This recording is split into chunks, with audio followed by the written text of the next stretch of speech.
Welcome to Wheels, Deals, and Meals, where we talk all things good food, good business, and good cars. And now, here is your host, Arnold Gasita, founder and CEO of Petra Automotive Products. Let's roll. Sandy, thank you for being with us today. I appreciate you coming on the show. Today is a special day for me because we have Sandy Cerami on the show. Sandy is a close personal friend of mine. Apart from all the businesses that he's involved with and all the businesses that he owns and all the businesses that he helps, he is a close personal friend of mine, and I appreciate him being here with me. Sandy is not only a trainer, but has a company that recruits. He's got a company for leadership, as well as a lot of other companies that we're going to talk about today. And he's got an incredible story, a story of getting there and not getting there and getting back there. The roller coaster ride, yeah. Maybe even a couple of times. So, Sandy, thanks. It's my pleasure, Appreciate my high honor. I said to you, as we were sitting here off camera, I said this was an easy plane for me to hop on. Every once in a while, you get on the bird and you go like, man, I'd like to be doing something else, but this was an easy one for me to jump on the bird and come. What a place, huh?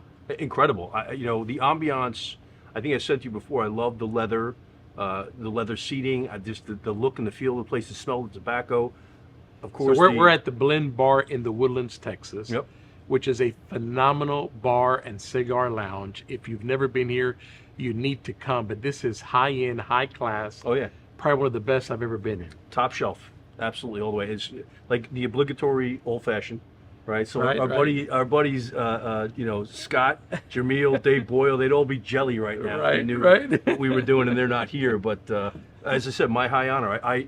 To speak about you is easy for me because you mentioned the word friend, a true friend, somebody you can call anytime, and I feel that way about you and also Arnold Jr. I appreciate just that. an incredible friendship that we struck up over the last 3 years. It has, for sure, without a doubt. Hey, how was that limo ride over here from the Blend's limo van? Yeah, big shout out to Alex Abels because it was the best airport transfer I've ever experienced. First of all, it's 105 degrees with like 85%, 90% humidity. So the chubby guys like me have a tough time in that environment. But, he was Johnny on the spot. He was texting me yesterday, texting me this morning, gave me the door number. I literally walked out of the airport and walked right into the Blend luxury van, hung out in the back. I had a glass of Prosecco, nod to Mary Cerami. But they delivered me in high style over here to the Blend. How about that limo, though? Explain that a little bit. So you get picked up in this luxurious van that's a limo. It looks like this on wheels. That's right. And in the back you have bars, cigars, TV. It's a mini of this as they transport you here. It's really an incredible awesome. place. It was awesome. And I think, that's the thing I felt walking through the door is that they have a real high-end feel to everything that they do. That's true, for sure. I mean, everything they do here is high-end, even from as you guys saw probably in the beginning of the show before we even started, the way they light up the cigars. I was telling Sandy you might have heard it, I learned how to light up a cigar here. I thought I knew how to do it until I came here, and these guys kind of showed me how you light up a cigar. We got a lesson. Today. The difference between an amateur and a professional is technique, and Alex was on the spot with the technique. So, all right, so let's start with the fun stuff. Sure. What's your dream car? What is the car that if money was no object, right? Not an objection, what would you buy? What's your dream car? All right, so I've been asked this question a number of times, and it's going to seem like but never by me. Never by you, but here's the deal. I'm always diplomatic in this respect because we deal with all the manufacturers. I know, I get you, but it's a dream. But I'm going to make you laugh because the car, if money was no object and I could find the right car, it's a 1978 Pontiac Trans Am, black with a beige interior with the T-tops, a Hirsch shifter, and glass pack mufflers, because that was the car my dad drove when I was a kid. Similar to the Smokey and the Bandit kind. That is the Smokey and the Bandit car. So that would be your car, the retro back, 100%, and get that Trans Am. Well, that's the one. That's not a bad choice. That's the one. I mean, that's a classic. It reminds me of my dad, who we lost 6.5 years ago, and it was like the car that was the iconic car when I was growing up, and so that's the one. If you said to me one car that I could have forever, that's the one I want. My first car was a 1978 Ford Mustang. Oh, not a bad one either. Cobra Mustang. Yeah. And I explained it to people by saying it's a Farrah Fawcett Cobra. That's right. Right? Yeah. But not girly. This was brown and Cobra's gold. Badass. Yeah. Brown and gold, 1978, stick shift, 4-barrel carburetor. Every time I saw a gas station, it stopped. Yep. It was a phenomenal car. That was my first car. I wish I could get that car back. Yeah. So that I mean, to me, look, there's plenty of gorgeous cars on the road today. Had a chance recently to take a look at one of the new Ferrari models. And it's a piece of art, right? Like that to me is just, it's not even though I could drive it, and feel comfortable every single day. There's something about the Trans Am that has this feel to it for me that's very comfortable, and so that's it. I mean, if I was going to pick one, that would be the one without any doubt in my mind whatsoever. All right, that's good. That sounds doable, man. Yeah. Oh, it is. That sounds doable. I have my eyes on one. There's a guy who lives in my area in New Jersey, in case you couldn't tell by the accent, and he's got the exact car that I'm looking for, and it's got 17,000 miles on it. He will not sell it.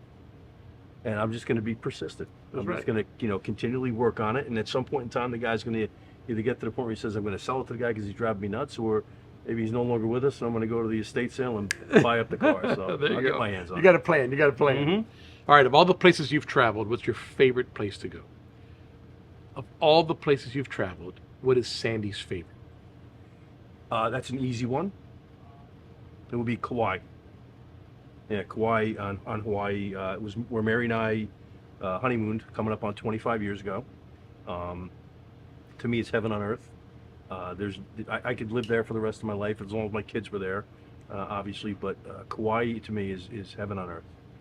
Kauai is beautiful. Yeah, Kauai is beautiful. And shout out to apart from it being your honeymoon, so that's going to be sentimental. Mm-hmm. What else did you like about Kauai? Just the look. It's a great question. The relaxation, the fact that you can just go out, be in nature. Mm-hmm. All of it. So we stayed at the Hyatt Regency. Beautiful golf courses, a secluded beach, just maybe a half mile down, bike ride away. I love there's a certain street, and Kathy Boyle and I were talking about this. Certain street where these huge trees form almost like a tunnel, which I always have this fond recollection of because Mary and I drove through it, probably 10, 12 times while we stayed there. But we also went hiking on the other side of the island, and we did snorkeling, some diving over there. It was just an amazing place. I think that the nature and the fact that it's such a laid-back island, there's not a lot going on the island of Kauai. It's a little bit different than Maui, and a shout out to the folks in Maui. God bless them. Yeah, for sure. Our hearts are with them, but I think Kauai to me represents the ultimate place to relax and enjoy time with people that you love. For sure. Food. What's your favorite type of food? My favorite, I have to give you two answers. My favorite, if you hand me a porterhouse, medium, at a high end, what's your favorite? Steak 48? Yeah. That to me was like one of the most incredible places. A porterhouse at Steak 48 would do just fine for me, but I also love pizza. I'm a pizza nut, as is my son. You're going from steak to pizza. I know, buddy. I straddle both ends of the spectrum, but I love them both equally and for different reasons, obviously. Yeah. So what's your favorite restaurant? Oof. Put me on the spot now because I have a bunch of friends that own restaurants. But don't pick it just because they're your friends. We know you're going to like the French one because that's special. But favorite, even if it's your French one, it's your French one. I just, we're just picking restaurants. What's your favorite restaurant? So I'm gonna give you two, again for two different reasons. One is Bacardi Grill, which is where we shoot our podcast often. It's where Scott Joseph and I got together for the first time, quite honestly. And then there's another little place called La Lanterna, which is a little bring-your-own place, one town over from where we live. And we've been going there with the kids for probably 17 years or so. And we've got a great relationship with the family there as well. So those are my two favorite places to go in town by us. All right, good. Yeah. All right, so let's talk a little bit about the story of Sandy. Mm. One of the things when I started doing this podcast is everybody gets on podcast today and talks about the problems of the industry or what's going on in the industry, which is all good, and we'll probably address some of that as well. But one of the things that I think is neat about our podcast is, although people know Sandy, they may not necessarily know Sandy. So let's talk about Sandy's story. Okay. How did you get, and I say, how did you get in the automotive business? Although you were in the automotive business and you kind of got out and you still are in the automotive business, but you have clients outside the automotive business, right? Yep. So how did you get into this business? Well, I was born into it. I'm a third generation car brat. My grandfather was left his house when he was in sixth grade. His mother had passed away, and he lived in a YMCA for about a year and a half on a cot, and was able to get a job. He was driving at 14 years of age, a tomato company delivery truck, which was code for running numbers at that point. I don't know that he ever got pinched. I have no idea. I'm not going to tell tall tales. I just know that at one point in time, he ended up getting himself a legitimate job. He had a room in an attic from an old German woman's house in Hackensack, New Jersey. And he was just kind of working his way through life. At 18, 19 years of age, he meets my grandmother and knows that he's got to have a more, sustainable lifestyle and a more sustainable career. And so he sees on the sign of a service station, couldn't call it a gas station. He'd knock you out if you said gas station. It was a service station in his mind. And he borrows money from Standard Oil Company, John D. Rockefeller, gets himself started with a service station, parlays that into 3 service stations. He's got a commercial account that owes him money and can't afford to pay him. And so the guy makes a deal with him, says, listen, I'll give you a car that I have. You have to fix it up, sell it, take what I owe you, and I'll split the profit with you if there's any 50-50. And so he grabs the car, he re-grooves the tires, grease oil and the filter change, cleans it up, puts it on the corner of one of his service station properties. They sell the vehicle in less than an hour, and he has kind of like an aha moment. And he gets into the used car business, becomes one of the more prominent used car wholesalers on the East Coast. He's traveling, literally 300 days out of the year. And builds a reputation for integrity and doing things the right way, the way you do business, doing business with honor, integrity, ethics, and so he ultimately is walking through a restaurant one day, J.B. Mario's, and Harold Carter, who was the owner of Carter Brothers Oldsmobile, was being pitched by Pat Pettingill from Pontiac on taking a defunct Pontiac dealership in Ridgewood, New Jersey, that had been out of business for like 15 months. Had delivered like less than 200 cars the year before they had shut down. And the Carter brothers had no interest at that point. They had a booming Oldsmobile business. They did not want the Pontiac. So let me get this straight. Your grandfather's overhearing the conversation? He's walking through the restaurant, and Harold Carter wants to just get Pat Pettingill off his trail. And so he calls my grandfather over, introduces the two of them, but he says, Pat, the man you want for the Ridgewood, New Jersey location for Pontiac is Sandy Cerami. He's the most honest guy I know in the car business. And that introduction ended up spawning a new car dealership opportunity for my grandfather. Took over the Pontiac franchise in 1957, December of 56. They sold 1,300 cars their first year in business, new. And that was the start of the Cerami Automotive family enterprises. So I was born into the business. I had a chance, when I was 5, 6, 7 years of age. My parents divorced, and most of the time. So your dad took over that business? He took over that business. Okay. Yep. Then your parents get divorced. Yep. And you have an opportunity to get in. Well, here's what happens. I'm spending time with him on a Saturday because that was our visitation days, Saturdays and Sundays, and I would go to work with him. With your grandfather? With my dad. Oh, with your dad, okay. And I just fell in love with the business, but not the car end of the business, which is kind of funny because people will shoot the technical terms and the motorhead terms at me, and I have no idea what they're talking about. I just love the action on the showroom floor. I'm going to take a guess that you also like the people. That was it. Arnold, you hit the nail on the head. Like, that was it. It was the people end of the business. I loved the action, the activity, and I knew what I wanted to do. Like, at that early age, I knew I wanted to be part of this business, and I've been really blessed to have had that career path opportunity. It's had its ups and downs, but by and large, I consider myself one of the luckiest people alive because I got a chance to do what I loved early on. So what was your first position in the dealership world? So did you start by working for your dad or for your grandfather? Well, both. My grandfather owned the store at the time. My first position, official position, was bathroom cleaner. The first thing my dad did when I started working there as a kid was he grabbed a mop and a bucket, and he sent me in to clean the technician locker room and bathrooms. Good dad. Smart. I was not happy about it. I know, for sure. But it was one of the best things he could have done for me, and I did that for quite a few weeks.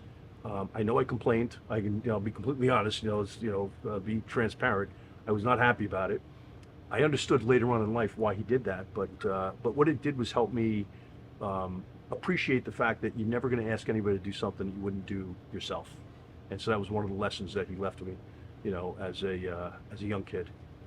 That's great. That's great. All right, so you start there. You start by cleaning the restrooms. What's next? What's the next position? Well, I mean, I'll condense it for you.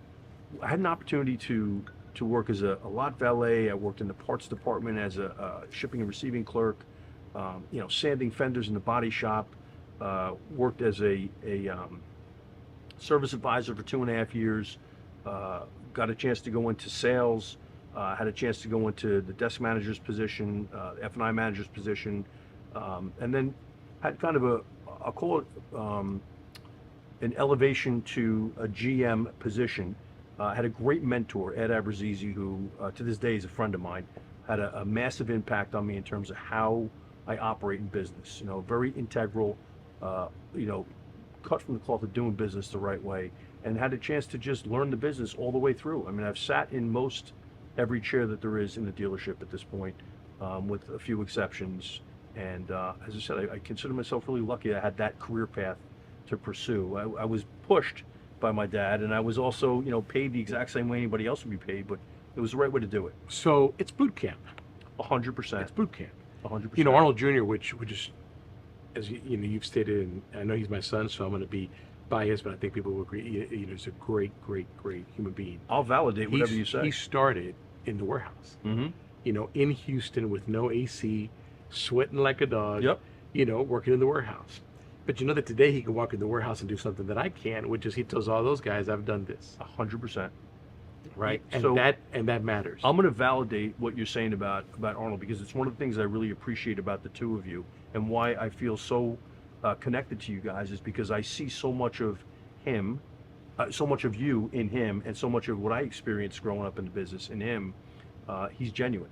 He's an authentic human being, and there's no air or ego with Arnold. There's like roll up your sleeves and get shit done. And I love that. Allowed to say that, by the way? Yeah, sure. Absolutely. Yeah. we knew you were coming, so we were ready. Brought my jersey with me. I'm sorry. You take the jersey out of my mouth today. All right. So from starting and cleaning the restrooms, mm-hmm. to the GM position, how long was that? A year, 2, 3, 4, 5, 10, 20? Oh, that's decades. That's literally 20 years. So when somebody says 20, Sandy years. paid his dues, 25 years. Sandy paid his dues. 100%. Yeah. Okay, so you become a GM. When do you move into partnership or buying your own dealer? That's an interesting story. So there's so many layers to this. So we had a family-owned operation. I always say about my grandfather, he's got an amazing story because he came from absolutely nothing and built this incredible business.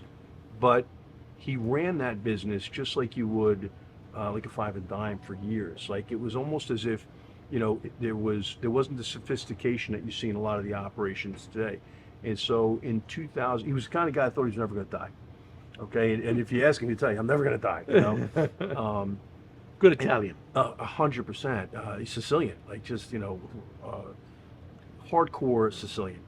And he didn't have what I would consider to be the greatest estate plan. He died in 2001, May of 2001, with an 18-year-old estate plan. And we had a lot of family members that were all involved in multiple different ways, and definitely a divergence of opinion in terms of what was going to be done and how it was going to be done. And so in 2001, we passes away.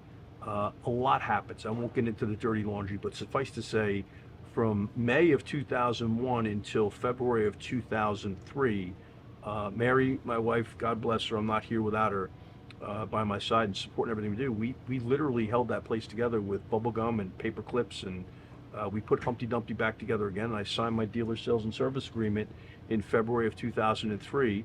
I missed Keep America Rolling. We lost our floor plan in September of 2001, September 1st. So September 11th, 2001, what happened. And so we watched everybody else profit wildly off of Keep America Rolling, and we were working on literally buying one car at a time and selling it because we had no floor plan source. It was an interesting time. It taught me a lot. it thickened my skin, I can tell you that. And it was a near-death experience, when you talk about it from a business perspective. But as I said, taught me a lot of valuable lessons that I take with me today. So you lost the dealership at that point. We didn't lose the dealership. We were able to hold on to it. And, some of what we had to do, set up a separate LLC so we can buy and sell used cars. I mean, there was a lot going on.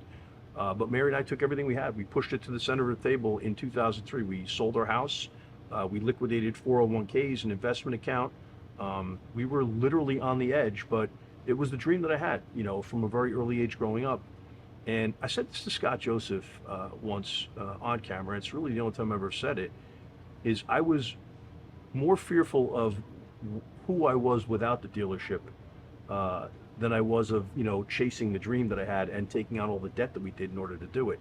And that was probably not the right decision, because when we get to 2007, 2008, when, the financial crisis is looming, we were not in a good position, and we were not in a position where we could sustain or weather that storm. And so that's when we really lost everything. Mary and I were, strong 7 figures upside down, 2 little kids at that point in time. And I remember walking in the back door of our house in May of 2009, and I had tears streaming down my cheeks, and I was broke. I was overdrawn in all 3 of my checking accounts. Our house is in foreclosure, and Mary's a tough Irish German chick, right? She was raised the right way by my in-laws.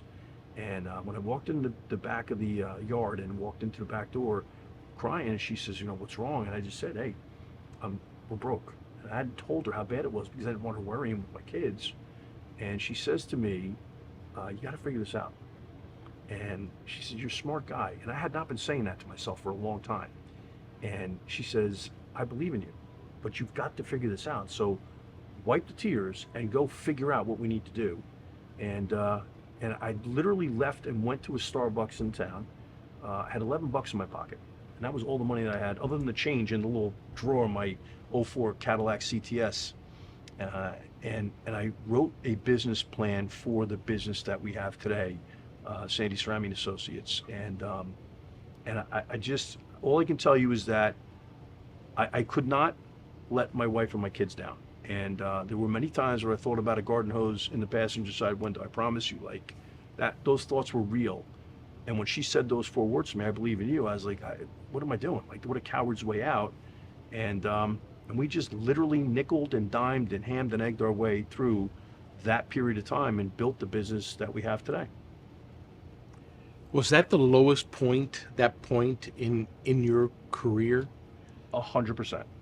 In my life, I felt like a complete failure. I felt like I'd let a lot of people down, most of all myself.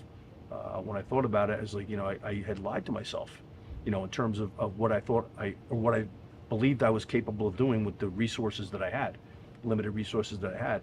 I always think of Steve Jobs. He talked about the reality distortion field. Like you think about things, you don't even take reality into consideration.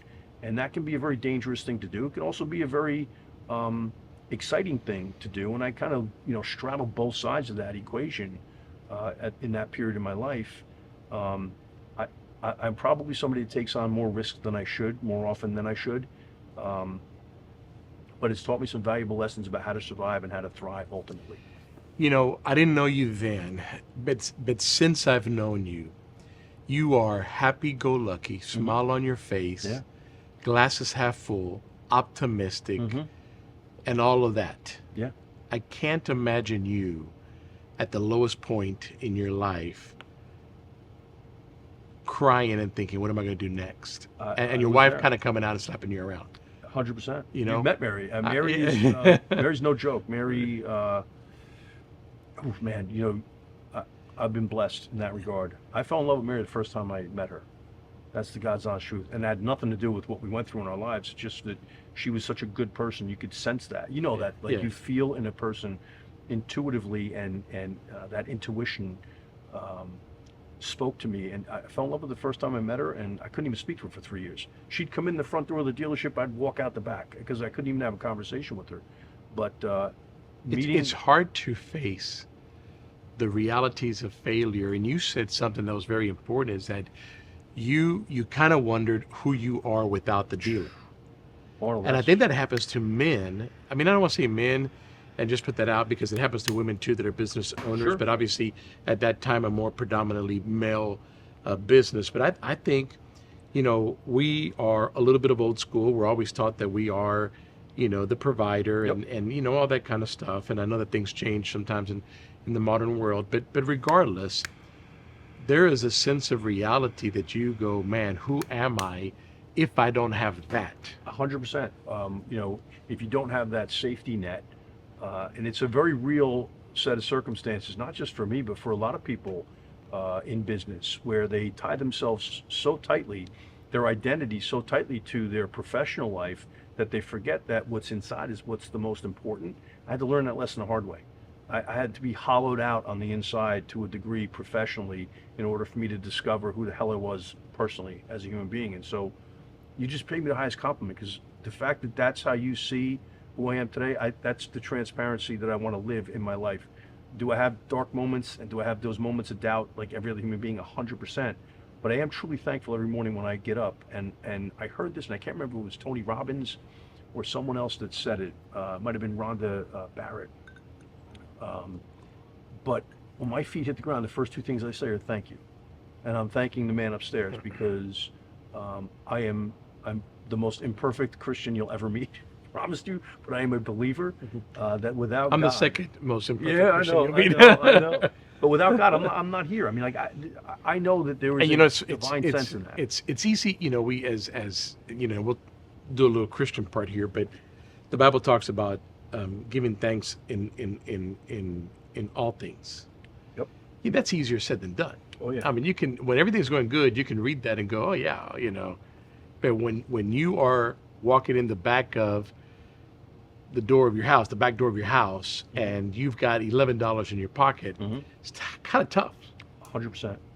I can't tell you that I was grateful and thankful at that moment in time, but post facto, that moment created the memory of gratitude for me. And build some character in who you are today. Built character. It also showed me a lot about who the person that I spend my whole life with, Mary, is. Without her, I'm not here, and we probably protect our kids like many parents would from all the truths and realities of what we've gone through. But the truth of the matter is, I wouldn't want it any other way. I'd rather have to go through the tough stuff and learn it the hard way than have it be easy and not appreciate it the way that I think we do at this point. And it's also created for me opportunities to have relationships like this. Like I wouldn't be here if my life didn't go the way that it went. And so I'm but we look at it now. Yeah. Now you look back and you go, it taught me this character. It gave me this ability. It showed me that I don't have to go get the garden hose when I got $11. Yep. That there's another way out. And it gives you that podium to speak to young people. In fact, as I'm talking to you, I need you to come speak to our Petrocares kids, right? The charity that we have with kids that are exiting the foster care program or young homeless adults. They don't have $11. They have negative. They have nothing. Yeah. Nothing. Zero. Not even a parent to tell them, look, this is the way you should do it.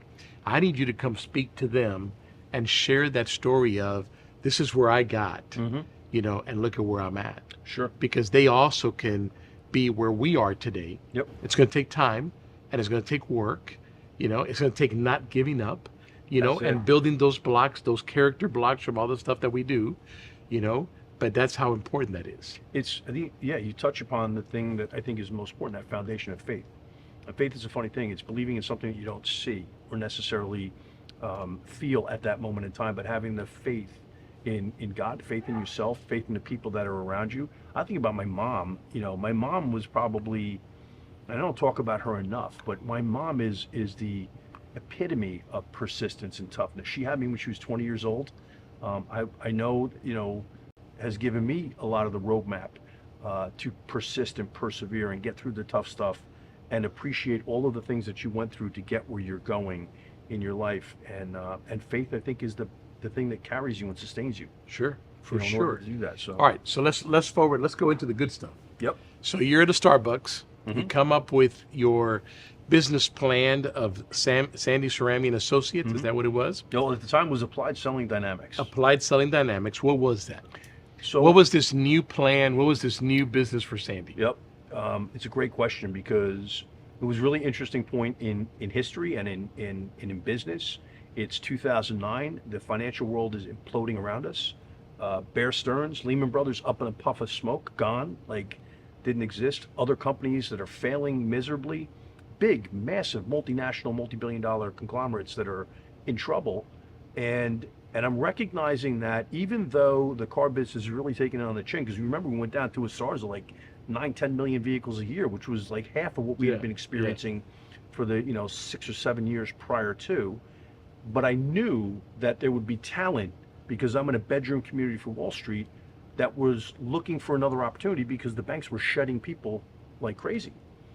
And so here was my plan. My plan was, because I always loved the selling profession, and I knew how to do it the right way. I knew that was one thing I could do really effectively, was develop business and develop relationships. I just wanted to teach people how to do it the right way. Not sell, but to develop relationships. And so I figured I would train and develop the talent, and then I would get paid from them, and then get paid to place them in the dealership environment. And a funny thing happened along the way. As I put that business plan together, first client I had never paid me. It was a really weird thing for me because I hadn't been in a position where I had to go out and Should we name that name? no, I won't right. Because I'll tell you, I'll know who it is. He's still a friend of mine. He's no longer in the business. He's since sold his stores, but it was as much on me as it was on him. Okay, and it was because I didn't know how to ask for an overdue receivable. Mm-hmm. And so I rather than have that tough conversation, which is like ask for the sale, you also have to ask for the money. Gotta get the money. Yeah. Listen, my grandfather used to say all the time, money is easy to make, it's hard to get your hands on. That's right. And so what I learned along that experience was, number one, how to ask for the order and ask for your money when it was time to get paid. But I also started having these different conversations. So people would say to me, listen, I don't need any more salespeople right now, but here's what I really need. I need a service advisor, or I'm having a problem in my service department. We're not making money in service. We're not making money in used cars. And they would ask me to come in and problem solve in other areas of the business. And so what started out being a training and placement opportunity became a full-blown consultancy. And so over the course of about 4 or 5 years, using nothing but LinkedIn, I had no money to advertise. I needed money like I needed oxygen. I was flat broke. I used LinkedIn and literally built the business on LinkedIn marketing, if you will, repeat and referral business and word of mouth, and that was it. And so it's brought us to the point now where we've got a training and placement aspect to our business. We do leadership development. So since that day in Starbucks to now, how many years? That is now that's 12 years, 12, 13 years. So 11 years from $11 in your pocket, building all this character. Today your company does all of what? In terms of revenue? No. In terms of what you're doing. So you we train. Yeah. Speaker. Yep. Recruiting. Correct. What else? So we do business development and leadership training. I do professional speaking, and then we do recruiting and placement for any position in automotive. Really makes no difference. And it's, whether it's dealers, OEMs, the large publics, single rooftops, it really makes no difference for us. We use a database of about 15 or 16,000 people that we've amassed over the last 12 years or so, along with some proprietary digital marketing that we employ so that we can harvest candidates. But it's a business that grew beyond automotive. We got a chance to go in and work in the solar industry, FinServe. We're looking at insurance, HVAC, and real estate right now as opportunities because. But also entertainment. You also are training for some of the entertainment companies, right? We've worked with ESPN Radio. We have worked with Cablevision, which is now owned by Altice. And I only say that to add to what you're talking about all these other companies, right? But you are now beyond automotive. Correct. And we've used you in Petra as our trainer and guest speaker as well. Yep. And you're phenomenal at it. Thank you. Because you're genuine. Because you come up and you give people the story of your life, and then you have the 7 pillars, right? Correct. Of how we get how do we become better, and you are phenomenal at it. And when you train people the way you train it, and with your 7 pillars, and with your theory, that transcends automotive. 100%. It's we're in a place in the world right now where people don't want to be pitched. They're sick and tired of being pitched, the hard pressure tactics of old school days, and that translates into any business where you're selling a product or a service. And so the way that we separate selling, traditional selling, and talk about what we call killer business development is the foundation is authenticity, being a genuine human being, being the very best version of yourself, and then utilizing your ability to develop relationships so you can build your business. We teach people how to turn everyday conversations into client opportunities. We teach them how to become the most trusted resource in their marketplace so that when people hit high noon, meaning when we're selling, we're always at high noon. Every second of every day, we're always at high noon, ready to sell something to someone. But the prospective clients out there are at high noon when they're ready. And so you've got to make sure that you maintain a presence in the marketplace. And social media has become an incredible way to do this so that you're constantly in front of them, but not pitching, offering them value, offering them a chance to laugh, to learn, to cry, to feel something, some level of value so that when they do hit high noon, it's your phone that rings or your inbox that dings because you're the person that they think of when they don't know who to call or what to do. And that's the ideal way to develop a business long term. It's relationship building. That's it. And it's exactly how you build your business. That's the way. Listen, I follow your model and I believe it, and I've done it all my life as well. People buy from people they like. Mm-hmm. How do they like you? You got to build a relationship before Absolutely. you sell. I believe in. Listen, I have tons of friends that don't use my product. Yep. They're still my friends. I love them. Yep. And I'm there for them and they're for me. And I call them up. I called the other day a guy to pitch him on an idea. Hey, what do you think about this? Right? One day they may use me. They may not. I don't know. But I know this. People buy from people they like. And in order for them to like you, you got to have a relationship with them. 100%. Right? They have to know who you are. I watched this in two of your annual distributor events that I've had the good privilege of being part of. I see how people interact with you and your team. Rob Richardson, another one like, Big Mike, like your team are real people. And I see the way your distributors and your clients gravitate towards your team. There's a genuine connection with the people that you do business with. And it's not just business, it transcends business. It's a personal relationship. And I think that is the most effective way to build a sustainable, long-term, successful business. And that's, you live and breathe it. I mean, I had a chance to see it, last event, which was, I think, in March of this year, when you and Brad were talking, and Chuck as well. Yep, Chuck was there. I watched it in real life happening, and those are the moments for me where I get to learn something as well, and it validates everything that we're talking about here. Yeah, I agree, 100%. Hey, somebody starting out today or going through a situation like you went through, or succeeding in life. What are three things that you can three pieces of advice, points that you can give people today as they try to get ahead in their career or their business or establish their business? What are three quick points that you can give people? First thing I would say is to hold yourself to a higher standard of expectation than anybody else does. The minute the outside has higher expectations for you than you do for yourself, conflict and pain is probably going to follow. Okay, and so always set the expectations for yourself higher than what anybody else has in terms of their expectations for you. Learn that lesson the hard way. I'm a two-time college dropout or college failure. I mean, they booted me out twice. Learn that lesson the hard way. The second thing I would say is understand the value of people. People matter more than anything else. We can talk about the numbers, the KPIs, the things that we want to achieve in our life, the things that we want to attain, the material things.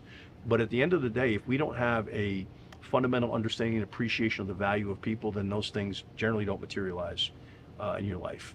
And then the third thing I would say is accountability. Holding yourself accountable and holding those that you partner with and work with together accountable to do the right thing. And always look to exceed, as I said, their expectations in terms of accountability, because I think that sets the tone for a high level of trust. And trust to me is the tie that binds in any relationship. Yeah, for sure. Mistakes matter? Sure, make them. Yeah. I think people need to go out and make mistakes. It's the single biggest fear. When we talk about it from a business development perspective, what are our prospective clients thinking? They're thinking, I don't want to make a bad decision, or I don't want to make a mistake. Okay, and so the more that we can do by number one, sharing with them the mistakes that we've made and the experience that we've been able to garner as a result of those, and then giving them the confidence to know that we're going to help them avoid the mistakes makes all the difference in the world. But I always encourage, especially younger folks, to not try and be perfect, to not be afraid of making a mistake. Go out there, make a little bit of a mess, learn from it, but make the mess, clean it up, and take the lesson away from that experience. And then those that are in a position of leadership, allow your people to make mistakes. Don't crush them, let them fail nobly in the process of growing, along the way. So I always say, we strive for perfection, but we're not perfect. Mm-hmm. If you make mistakes, own up to it, learn from it. 100%. Right? There's no problem in making a mistake. Just own up to it. Yep. The problem is continuing to make the same mistake over and over and over again. We have to learn from them. Mistake is not a bad thing. No. We just got to learn from it. Mm-hmm. Right? It's part of the class. It's part of the education. Sandy, Absolutely. thank you for being with me, man. I Buddy, appreciate this so much. My high honor. Yeah, Really. Honestly. we're gonna take a little break. We're gonna ask Todd, one of the owners of the Blend, to come. He's gonna bring us some food, and you're gonna help me interview him, and we're gonna eat some food. Sounds good to me. Thank you for listening to Wheels, Deals, and Meals, your main source for all things good and fun, business, food, and cars. If you like this episode, make sure to rate us and subscribe. If you would like to be a guest on our show, please leave a message at the link below. Till next time, happy eating!